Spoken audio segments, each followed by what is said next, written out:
Buenos días, mis queridos hermanos. Le ruego a nuestro Dios que nos envíe su Espíritu, que nos capacite para poder entender su verdad, su realidad, su perspectiva. Hoy, a través de la reflexión, nuestro Dios tratará de ayudarnos a comprender el principio que está detrás de la parábola del rico y el Lázaro, ¿verdad? ¿Cuál es la lección mayor que el cielo trata de ayudarnos a comprender? Que es el principio del reino de Dios. Y hoy comprenderemos esta realidad, yo diría con más detalles, con más profundidad, porque tenía una lección para el pueblo judío y tiene una lección para el pueblo final, ¿verdad? Por lo tanto, vamos a entrar en esta reflexión. Vamos a ver qué es lo que nuestro Dios trata de decirnos. La reflexión está titulada En los últimos días. Está cogida del texto, son dos textos, los junté en uno solo porque es el entendimiento de la parábola del el rico y Lázaro. Y como no son muy extensas, las junté las dos para que así podamos entender cuál es la lección, cuál es el principio que está detrás de esta parábola, de esta lección, ¿verdad? Dios trata de educarnos, de prepararnos para su reino. Y creo que vamos a aprender algunas cositas que son detalles importantes e interesantes, ¿verdad? Y nos dice lo siguiente. Empieza por la aplicación a la nación judía, ¿verdad? Y dice, cuando Cristo dio la parábola del hombre rico y Lázaro, había muchos en la nación judía en la lamentable condición del hombre rico. Interesante. No diríamos esto hoy, ¿verdad? Dice, lamentable condición del hombre rico. Hoy en día todo el mundo busca ser rico. Dios dice lamentable condición, ¿verdad? Usando los bienes del Señor para una gratificación egoísta, preparándose para oír la sentencia, has sido pesado en la balanza y has sido hallado falto. Ahora necesitamos entender que esto es el principio, o sea, ¿cuál es el principio que está detrás de esta parábola, de esta lección? ¿Qué es lo que Dios trata de, o sea, qué es lo que nos trata de educar Dios, ayudar a entender? Y resulta que el principio que está detrás de todo esto es el amor, queridos hermanos, es el amor. Por lo tanto, cuando nosotros entendemos cómo actúa el amor,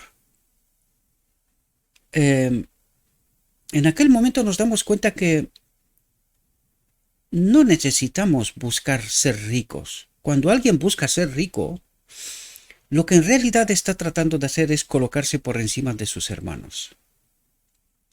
Porque la profunda realidad es que obrando sin robar ni al hombre ni a Dios, trabajando honestamente, difícilmente un hombre puede llegar a ser rico. Como mucho, a lo mejor a través de generaciones, heredando y cosas por el estilo, podría uno llegar a ser rico. Pero también digo que es difícil. ¿Por qué? Porque cuando tú vives bajo el principio del amor, entonces tú entiendes que necesitas servir. Es decir, el amor no se dirige a uno mismo, sino que el amor se expresa frente a los demás, ¿verdad? Es decir, en acción para los demás. Por lo tanto, difícil puedes llegar a ser rico, es decir, tener más o mucho más de lo que realmente necesitas. Porque esto quiere decir que cuando tú empiezas a enriquecerte, no estás participando con tus hermanos, sino que estás actuando de una manera egoísta, preservando lo que en realidad Dios nos da para ofrecer. Y esta es la lección que aquí nos trata de ayudar a entender. Detrás es el mismo principio, es el amor. ¿Y cómo se manifiesta este amor?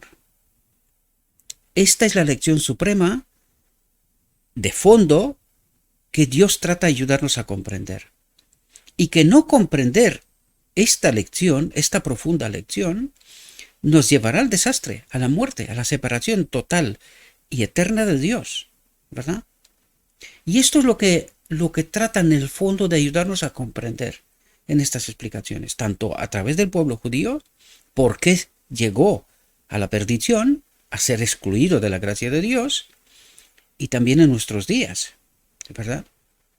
Dice, el hombre rico fue favorecido con toda bendición temporal y espiritual, pero se negó a cooperar con Dios en el uso de estas bendiciones. Es decir, Dios lo bendició, lo ha bendecido, pero él retenió estas para sí mismo, se consideró merecedor de ellas, por lo tanto dijo, esto es mío, me lo ha dado, pero es para mí. Y esto lo que trata de ayudarnos a comprender es que no hemos entendido el mecanismo. No experimentamos el amor porque Dios nos ofrece para compartir. Y a medida que compartimos, más recibimos. Por lo tanto, cuando entiendes cómo funciona la ley de Dios, entiendes que tú te conviertes en un canal, en un río que esparce agua para todos, es decir, riega todos los campos, ¿verdad? Estoy utilizando una metáfora para que podamos entender, ¿verdad? Por lo tanto, ¿el río se queda sin agua? No, pero si el río no deja que el agua fluya, ¿qué es lo que ocurre? Provoca un desastre, ¿verdad? Provoca inundaciones, no fluye como debería de fluir, ¿verdad? Pues de alguna manera eso es lo que está pasando con nosotros también. Es decir, cuando nosotros retenemos lo que Dios nos ofrece, esto es malo para el pobre Lázaro, para los que nos rodean, pero acaba siendo malo para nosotros también, ¿verdad? Porque perderemos esta conexión con la fuente de bendición, con la fuente de amor, ¿verdad? Y eso es lo que trata de decirnos aquí. El hombre rico fue favorecido con toda bendición temporal y espiritual, pero se negó a cooperar con Dios en el uso de estas bendiciones. ¿Cómo coopera Dios? ¿Qué se supone que tenemos que hacer? Pues compartir lo que recibimos, ¿verdad? Así sucedió con la nación judía. El Señor había hecho de los judíos los depositarios de la verdad sagrada. Por lo tanto, depositó la verdad en el pueblo judío, con un propósito. Dice, los había nombrado administradores de su gracia. Cuando dice de su gracia, se refiere palabra y espíritu, ¿verdad? Les había dado todas las ventajas espirituales y temporales y les pidió que impartieran estas bendiciones. ¿A quién? A todo el mundo. A todo el mundo. Pero ¿qué pasó? ¿Qué hicieron? Y aquí nos lo va a explicar, ¿verdad? Cómo llegaron a la perdición, a ser quitados de la gracia de Dios, ¿verdad? Se les había dado una instrucción especial con respecto al trato que debían dar a sus hermanos. ¿Qué hermanos? Fuera de la nación judía, ¿verdad? Que habían caído en la decadencia, al extranjero dentro de sus puertas y a los pobres entre ellos. Es decir, a otras naciones también. Porque si entiendes las leyes civiles que el mismo Dios colocó entre ellos, precisamente para que no ocurra lo que pasó con el hombre rico y Lázaro, precisamente para evitar esta situación, para que Lázaro llegue a esta desgraciada situación, ¿verdad? Pero ¿qué pasó? En lugar de aprender lecciones y estar conectados con la ley, con el espíritu de amor y compartir, convertirse en vasos comunicantes de donde fluye, ¿verdad?, la bendición hacia los demás, egoístamente se consideraron exclusivos, ¿verdad? Y ni siquiera entre ellos mismos se respetaban, amaban, entiéndase, y de los demás, ¿qué vamos a decir? Porque los consideraban como perros. Desprecio total, ¿verdad? Y ¿Cuál fue la consecuencia de esto? Se les retiró la gracia. Se retiró la presencia de Dios de en medio de ellos. Por esto llegaron a la venida de Cristo y lo mataron. ¿Verdad? Porque no tenían el espíritu correcto. No habían entendido el propósito de la ley. Cómo se manifiesta la ley, ¿verdad? El espíritu y la lección que está detrás de esto, ¿verdad? Dice, no debían tratar de ganar todo para su propio beneficio, sino que debían acordarse de los necesitados y compartir con ellos. Y Dios prometió bendecirlos de acuerdo con sus obras de amor y misericordia. Por lo tanto, ¿hubiese parado la bendición si ellos hubiesen obrado según la voluntad de Dios? No. ¿Pero por qué se paró la bendición? Por el egoísmo de los vasos comunicantes. ¿Comprendemos? Dice, pero al igual que el hombre rico, no tendieron la mano para aliviar las necesidades temporales o espirituales de la humanidad que sufría. No entendieron su lección, su propósito. No entendieron la obra de Dios, ¿verdad? Llenos de orgullo, se consideraban a sí mismos como el pueblo elegido. ¿Alguna comparación con hoy? ¿Os dais cuenta? Dios odia eso, porque aquí no hay nadie más que nadie. Esta es la profunda realidad. Dice, llenos de orgullo se consideraban a sí mismos como el pueblo elegido y favorecido por Dios. Sin embargo, no servían ni adoraban a Dios.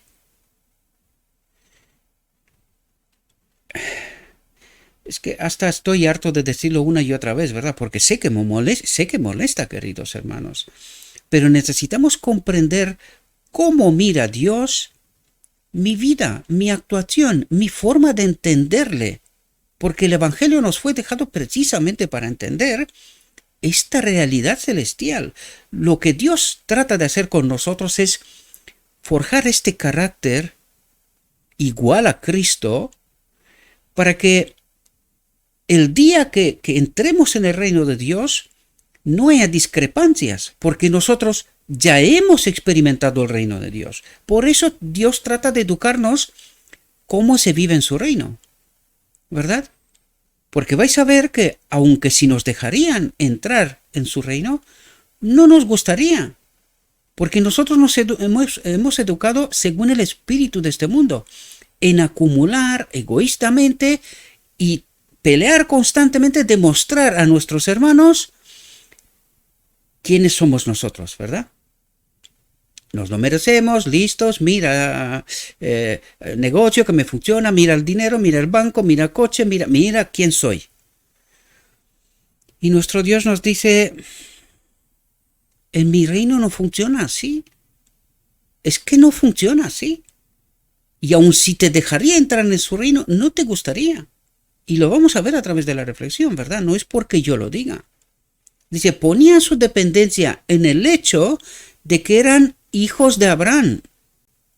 Aquí os lo dije ayer también y nos señala de quién tenemos que ser, o sea, cuál tiene que ser nuestra dependencia. Ellos en lugar de estar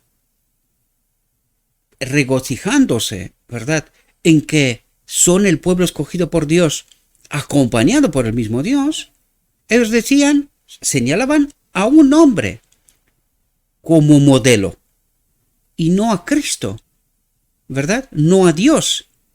Por lo tanto, aquí dice, ponía su dependencia en el hecho de que eran hijos de Abraham.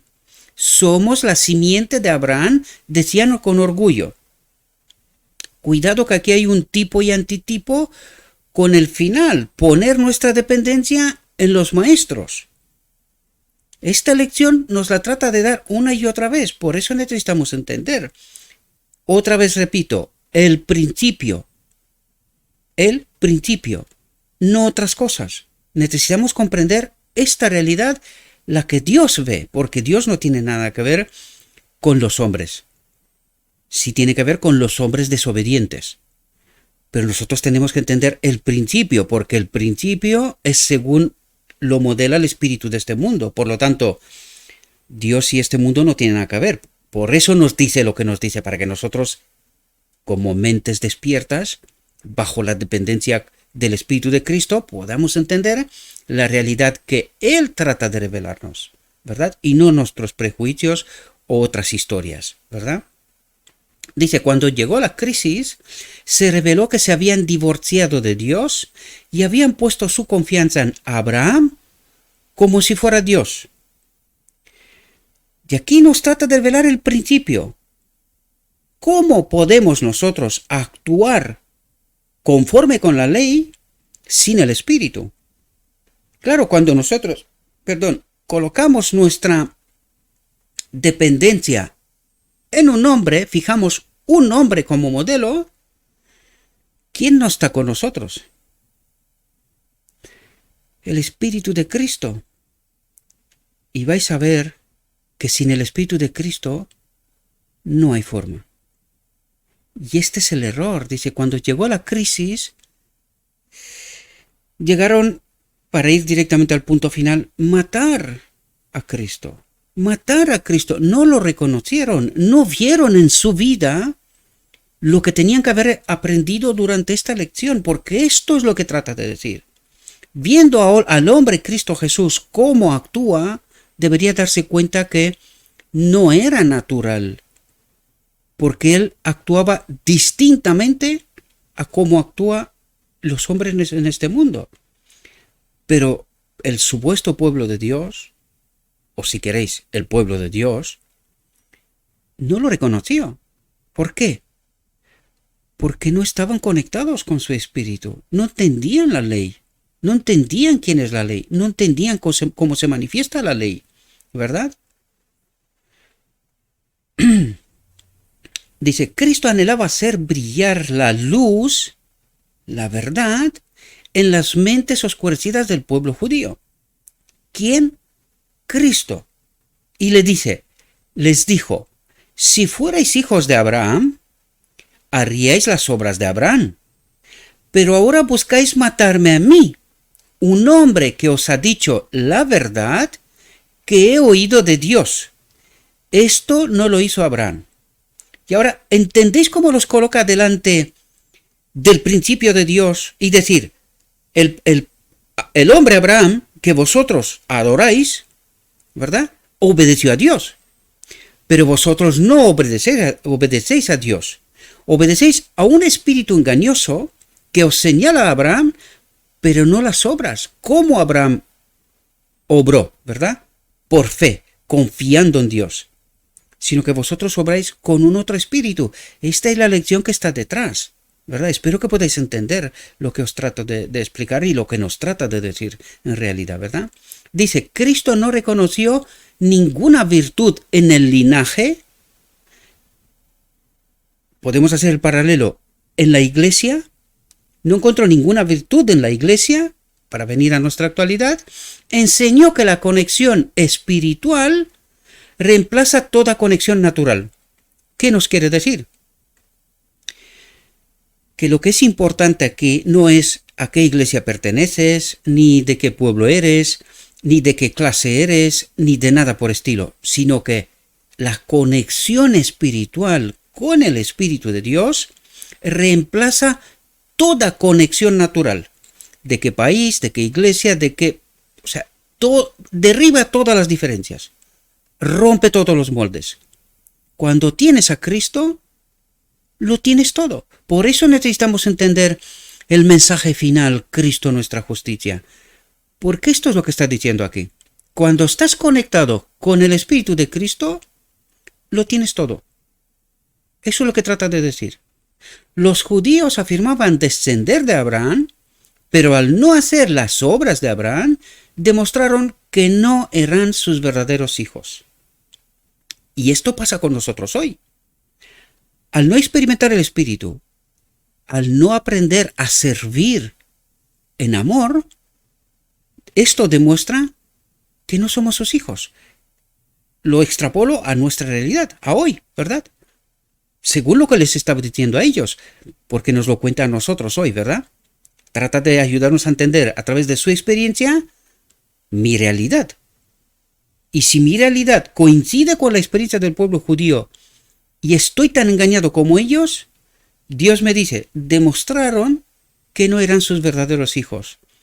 No estaban conectados con el Espíritu, no obraban en el Espíritu, ¿verdad? Dice, solo aquellos que demuestran estar espiritualmente en armonía con Abraham, obedeciendo la voz de Dios. ¿Cuál es la voz de Dios? La palabra, el Espíritu, ¿verdad? Son considerados como verdaderos descendientes. Aunque el mendigo pertenecía a la clase considerada por los hombres como inferior, ¿entendéis? Considerada por los hombres como inferior, mi pregunta es, ¿este pensamiento está también en la iglesia de hoy? Y no me refiero tanto a las palabras, me refiero a los hechos, porque Cristo dijo, no tenéis que escuchar lo que dicen, no, por sus frutos los conoceréis. No importa lo que dicen, importan lo que hacen. Por lo tanto, ¿esa actitud está en el pueblo de Dios hoy? ¿Entendéis lo que nos trata de decir? Como de repente nos damos cuenta que en medio del pueblo de Dios hay clases, y cuando hay clases, ¿cuál es el espíritu que está dentro? Porque en el reino de Dios no hay clases, solo hay un espíritu. ¿Entendemos? Dice, Cristo lo reconoció como alguien a quien Abraham acogería en la más estrecha amistad. ¿A quién? Al despreciado, al de clase inferior, al obviado, marginalizado, ¿verdad? ¿Y quiénes se pierden? Los exclusivos. ¿Os dais cuenta? Los exclusivos. Los que se creen merecedores, sabedores, ¿verdad? Dice, el hombre rico, aunque rodeado de todos los lujos de la vida, era tan ignorante que puso a Abraham donde debería haber estado Dios. Qué interesante esto. Dice, ¿sabéis lo que dice aquí? Que todos aquellos que depositan su fe en los hombres, y alguno diría, no, nosotros creemos a Dios. ¿Y a quién seguís? A los maestros, ¿verdad? Pues entonces estáis depositando vuestra fe en los maestros. Porque aquí los dice, son ignorantes. La lección de ayer vimos quién eran los ricos, y yo me incluí, ¿verdad? Por lo tanto, aquí se refiere a todo el pueblo de Dios, queridos. Y dice, cuando el pueblo de Dios deposita su confianza en el hombre, y no en Cristo, y vimos también a través de la parábola de las vírgenes, cuál era la línea divisoria entre las sabias y las necias. ¿En quién habían depositado su confianza? Porque precisamente las sabias nos dicen dónde está el problema. Y les dicen a las necias, id a vuestros maestros, a los vendedores de aceite. ¿Veis cómo el mismo Dios señala dónde está el problema? Y fijaos que lo señala una y otra vez, porque en realidad esto es idolatría, queridos. Es adorar al hombre en lugar de adorar a Cristo. Y muchos probablemente, por eso digo que no entendemos, no conocemos a Cristo. No es maldad, es realidad. Yo trato de despertar las mentes, ¿verdad? Nosotros diríamos que no, que confiamos en Cristo. ¿Pero qué nos dijo hasta aquí? Si confiaríais en Cristo, haríais las obras de Cristo. ¿Pero qué está ocurriendo en medio del pueblo de Dios? Imaginaos todo miembro de iglesia, un representante de Cristo, real, en verdad. ¿Cómo sería la iglesia? Ahora entendéis la verdad. Eso es lo que trata de explicarnos Dios en esta parábola, Cristo en esta parábola. Quitar el velo, quitar los prejuicios de nuestra mente y darnos cuenta de la verdadera realidad, no la que nosotros construimos con la ayuda de un otro espíritu, sino de la auténtica realidad. ¿En quién colocamos nuestra confianza? ¿A quién adoramos nosotros? ¿A quién defendemos nosotros? como si necesitarían, porque no los mata a nadie, ¿verdad? No los mata a nadie. Pero toman las palabras del hombre, por encima de lo escrito está. Y cuando se presenta lo escrito está, todo aquel que se atreve a presentar la verdad, como Juan el Bautista, se le corta la cabeza. Como a Elías, se le busca para matarlo. Os estoy explicando tipos antitipos, ¿verdad? Que son de la Biblia. Esta es la realidad que nuestro Dios trata de presentarnos, de entender. Dejad de construir telenovelas, permitirme esta expresión, ¿verdad? Imaginaros una realidad que es virtual, que no es la verdad. Que la verdad es la que Dios trata de revelarnos. Y por eso aquí los dice, eran tan ignorantes, somos tan ignorantes, que ponemos al hombre donde debería de haber estado Dios. ¿Entendéis el error? Esto es lo que nuestro Dios trata de decirnos. Y no se trata de personas, nombres y apellidos, porque tampoco necesitan defenderlos. ¿Quién los mata? ¿Quién los mata a los maestros? Nadie. Entonces, ¿por qué tanto empeño? ¿Qué espíritu hay detrás como para defenderlos en contra de lo escrito está? Espero que entendáis los mecanismos y la sutileza del asunto, ¿verdad? Si hubiera apreciado sus exaltados privilegios y hubiera permitido que el Espíritu de Dios moldeara su mente y su corazón, habrían tenido una posición totalmente diferente. Y aquí nos relata precisamente esta sutileza, el fondo del problema, desprovistos del Espíritu. Porque el Espíritu, dice, moldeara su mente y su corazón. Hubiesen entendido, hubiesen reconocido a Cristo. Pero bajo este espíritu engañador que simula presentar la verdad, defender la verdad, vivir la verdad, pues nos engañó. Cuando vino Cristo no lo reconocieron. Y nosotros tampoco, porque la historia nos relata esta realidad, ¿verdad? Dice, lo mismo ocurrió con la nación que representaba. Si hubiera respondido a la llamada divina, su futuro habría sido totalmente diferente. Pero desgraciadamente no lo fue. Habían mostrado un verdadero discernimiento espiritual. Tenían medios que Dios habría aumentado, haciéndolos suficientes para bendecir e iluminar al mundo entero, queridos. Extrapolemos a nuestra realidad. Si hubiésemos confiado en Cristo, ¿se hubiese terminado la obra? ¿Hubiese ocurrido la gran comisión? ¿La boda del Cordero? ¿Se hubiese terminado el conflicto universal? ¿La historia de este mundo? Claro, pero ¿por qué no ocurre? Porque obramos con un otro espíritu y jamás llegaremos a la condición que Cristo espera de su pueblo. Sin arrepentimiento, no hay forma. Para eso necesitamos aceptar esta realidad, pedir perdón y conectarnos con el Espíritu. Es imprescindible, no hay forma de evitarlo, no la hay. Pero se separaron tanto de la disposición del Señor que toda su vida se pervirtió. Perversión de la verdad, pero no toda la verdad, ¿verdad? No utilizaron sus dones como administradores de Dios de acuerdo con la verdad y la justicia, que la conocían, pero no la vivían. Que la conocemos, pero no la vivimos. Y hablo de principio, ¿verdad? La eternidad no entró en su cuenta y el resultado de su infidelidad fue la ruina de toda la nación. La ruina de toda una iglesia. Miren el Carmelo. Para eso está la experiencia ahí, tipo antitipo, para que podamos entender, ¿verdad?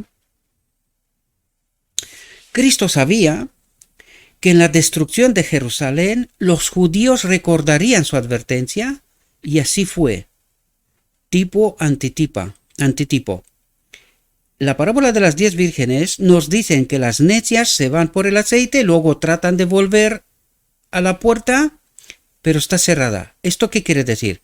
Que cuando llegó la destrucción, lo que está diciendo aquí, se dieron cuenta, pero era demasiado tarde.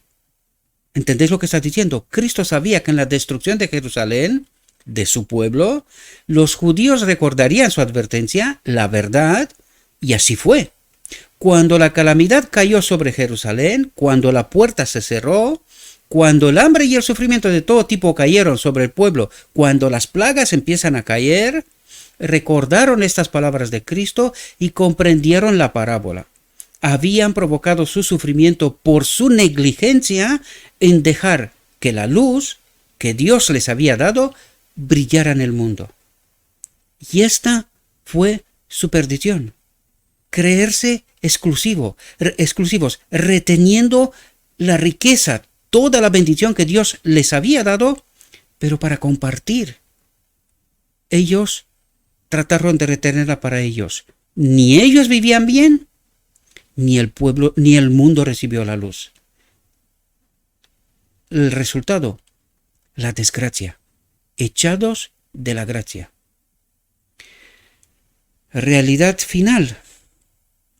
Espero que podamos entender lecciones, queridos, lo que Cristo trata de decirnos, ¿verdad? Ahora volvemos a nuestra realidad. Veamos lo que nos cuenta a nosotros en los últimos días, y de aquí el título de nuestra reflexión. Dice, las escenas finales de la historia de esta tierra se retratan en el cierre de la historia del hombre rico.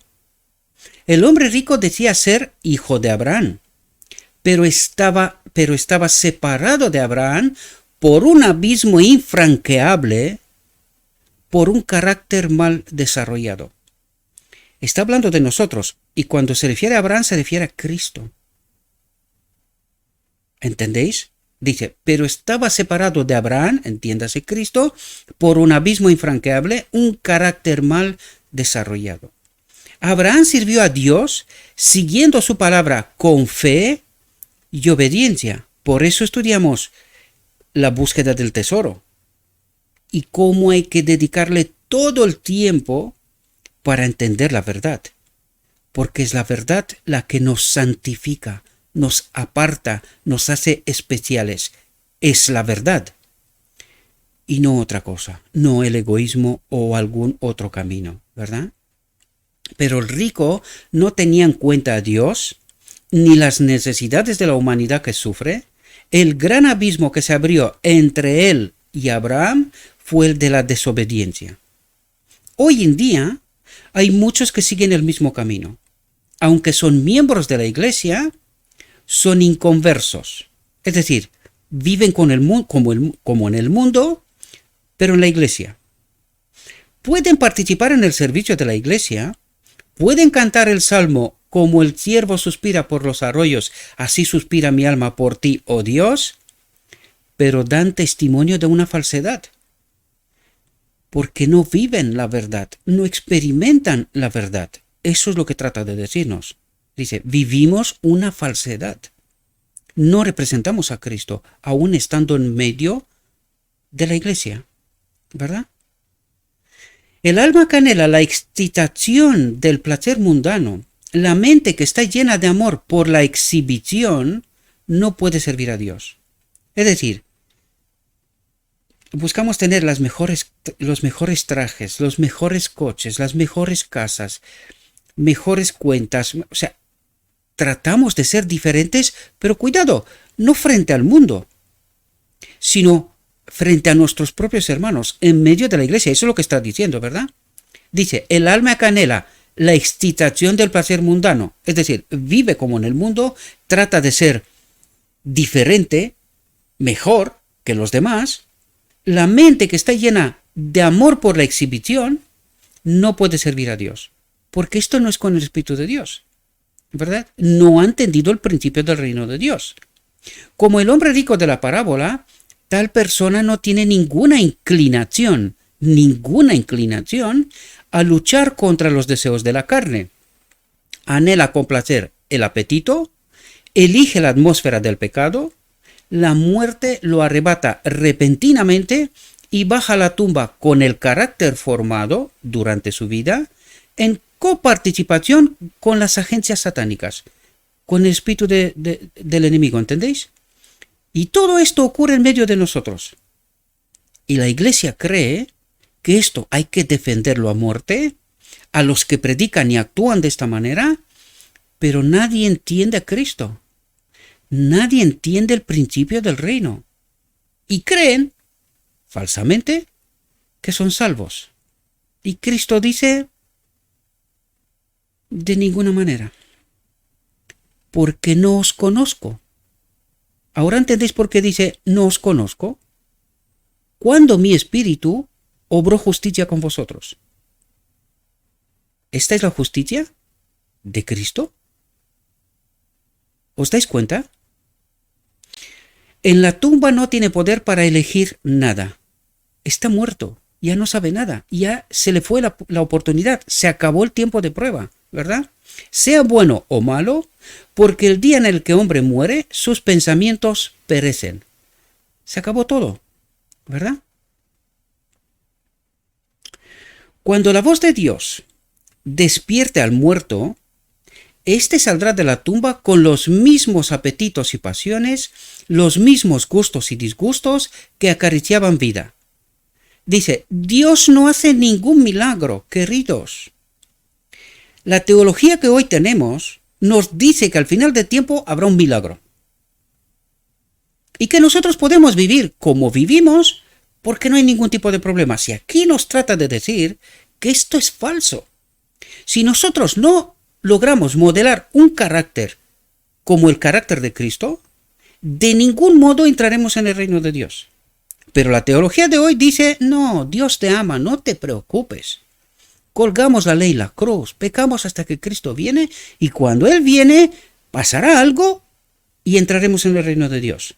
Pues aquí nos dice, Dios no hace ningún milagro para recrear una nueva creación, ¿verdad? Para recrear a un hombre que no se recrearía cuando se le concedieran todas las oportunidades y se le dieran todas las facilidades.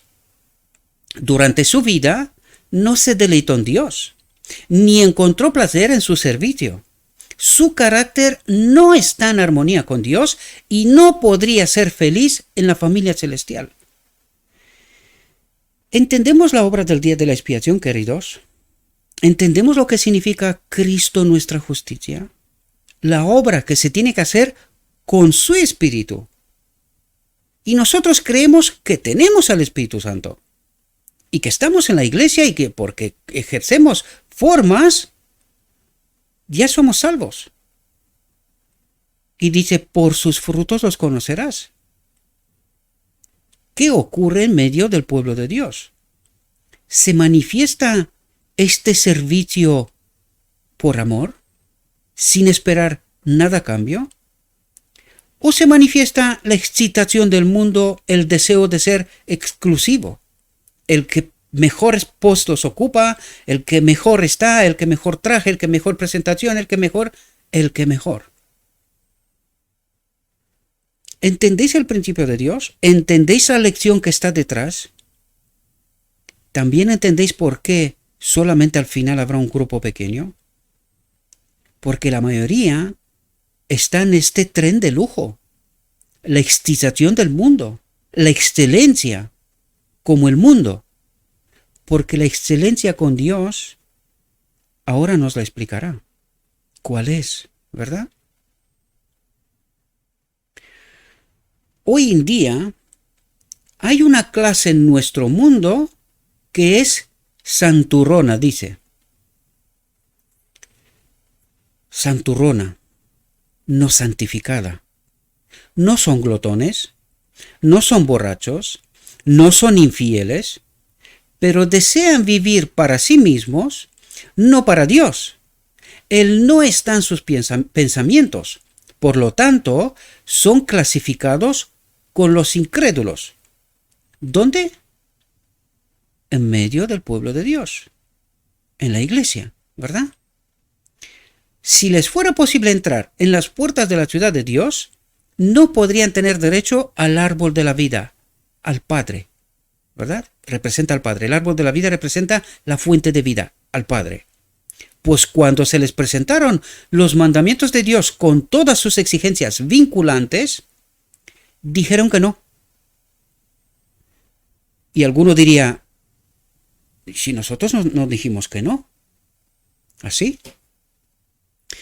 Cuando colgamos la ley en la cruz, ¿por qué la colgamos? Porque no. No podemos. Por lo tanto, la ley quedó colgada en la cruz. Cuando decimos que pecamos hasta que Cristo viene, ¿qué es lo que estamos diciendo? Que no podemos. Es decir, es un reconocimiento que no estamos conectados con Cristo. Esta es la profunda realidad. Por lo tanto, dijimos o dijeron que no. ¿Os dais cuenta? ¿Entendéis lo que nos trata de decir Dios? Dijeron que no se puede. No podemos. Por esto vivimos como vivimos, ¿verdad? Y por esto creemos lo que creemos. ¿Por qué no? No se puede. Y con esto deshonramos a Dios, ¿verdad?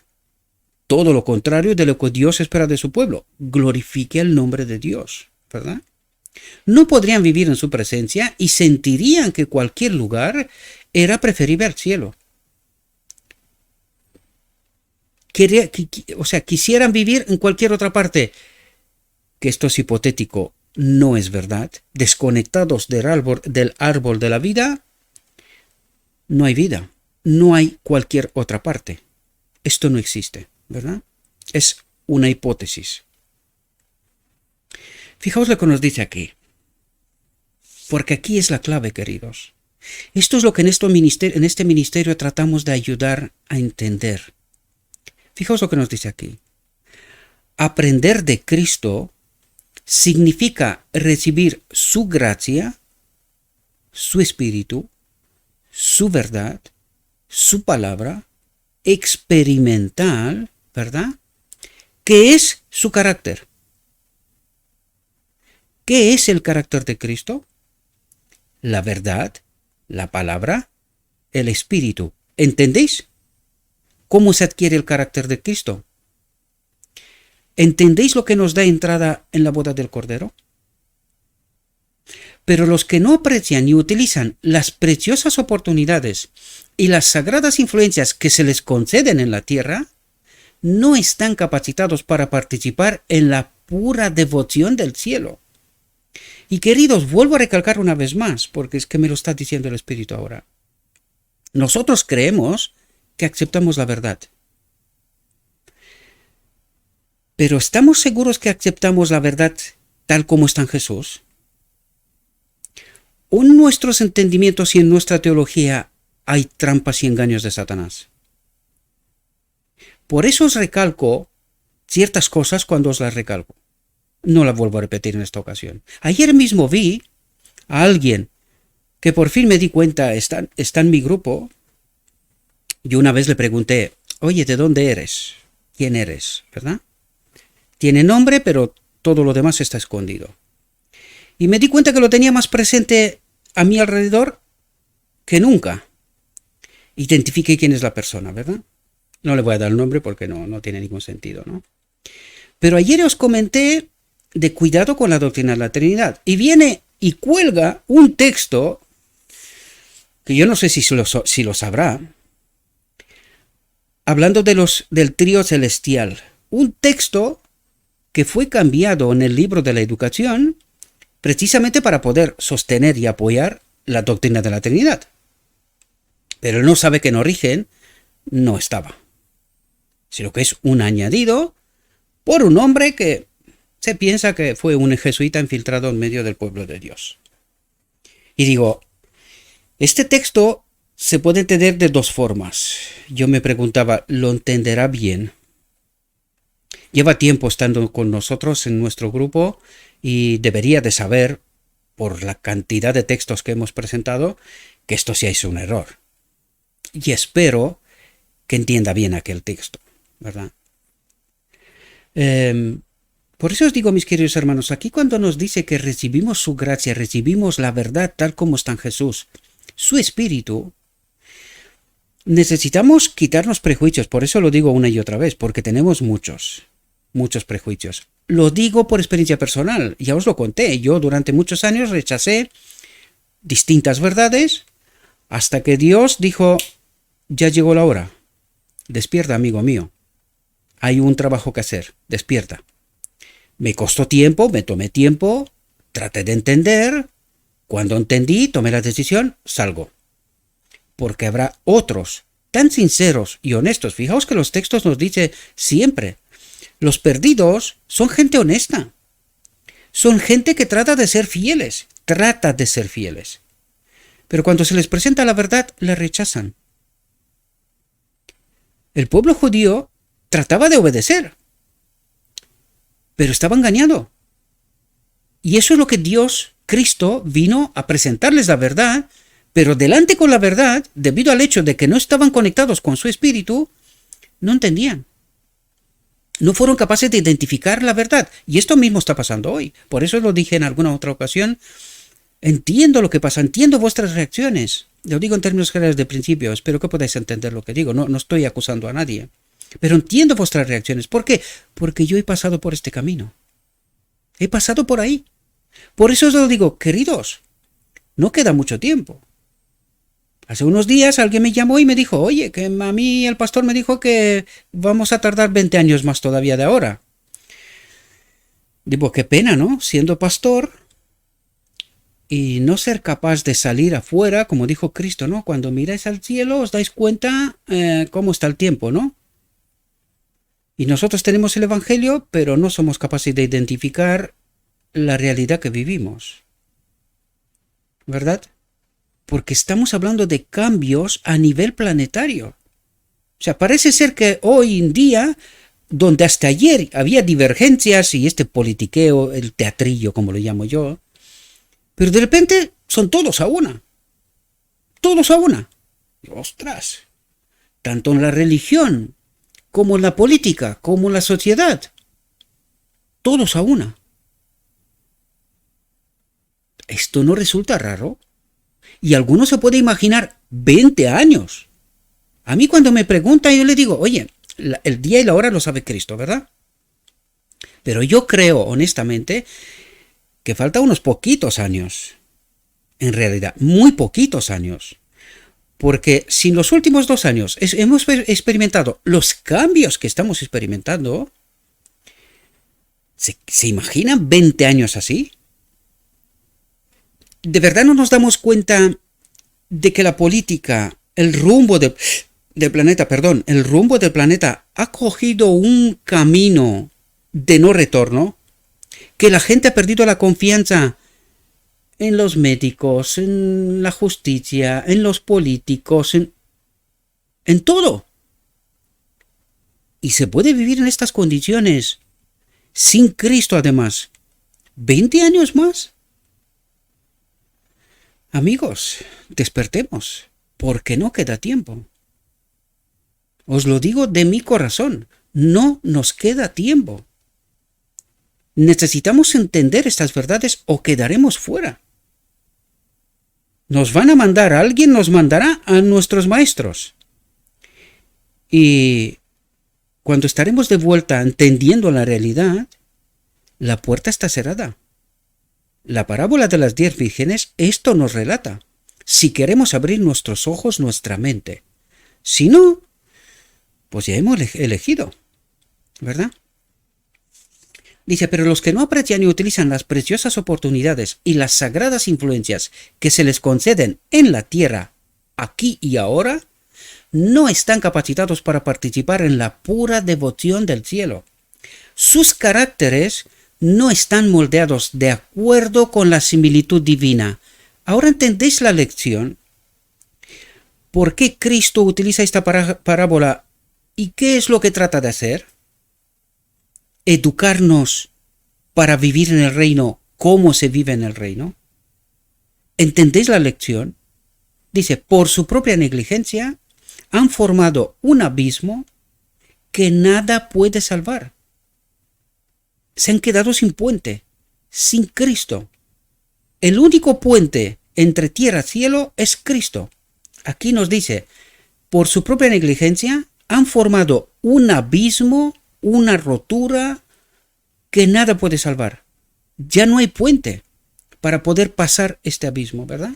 Entre ellos y los justos hay un gran abismo fijado y que no se puede pasar. Esta es la puerta de la gracia. Cuando se cerrará, se acabó. Nos quedamos sin puente, porque aquí, en el día de la expiación, en la boda del Cordero, en el decreto divino, cuando se termina esta obra, Cristo, acto siguiente, quita la ropa de sumo sacerdote. Ya no expía ningún pecado. Se acabó. A partir de ahí toma la ropa de rey de reyes. Por lo tanto, o entendemos ahora o no entenderemos nunca. Nos quedaremos fuera de la puerta de la gracia, desgraciadamente. Espero, mis queridos hermanos, que podamos entender lo que nuestro Dios trata de ayudarnos a comprender. Es una lección profunda. Y necesitamos comprender qué es lo que nuestro Dios trata de ayudarnos a comprender, a prepararnos para convivir con los seres celestiales, como en su reino. Si no nos gusta esta vida desde aquí, es lo que nos dijo la parábola. Aun pasando en el reino de Dios, no nos gustaría. Porque nosotros no nos hemos preparado para vivir de aquella manera. Para ser dependientes del Espíritu de Dios. Este es el principio que gobierna el reino. Que el Dios habita en todo ser creado. Y Dios no habita en un templo que no es santificado, apartado de pecado. No puede ser. Nos destruye, su gloria nos destruye, desaparecemos, ¿verdad? Por lo tanto, esto es lo que nuestro Dios trata de ayudarnos a comprender. Hemos de estar separados del pecado, confiar en Cristo, obrar con Cristo, permitirle que haga su obra. Si no, no podemos entrar en la boda del Cordero, no podemos recibir el decreto divino, el Espíritu, la plenitud del Espíritu de Dios. Espero que podáis entender esta profunda lección. Le ruego a nuestro Dios que nos envíe su Espíritu, que nos capacite para que podamos entender su verdad, su realidad, su perspectiva. Y una vez entendiendo esta verdad, mis queridos hermanos, proclamémoslo. Dios necesita gente que glorifique a Dios. Os deseo, mis queridos hermanos, que tengáis un próspero día y que en todo lo que os he dicho, os lo he dicho en nombre de Cristo Jesús. Amén.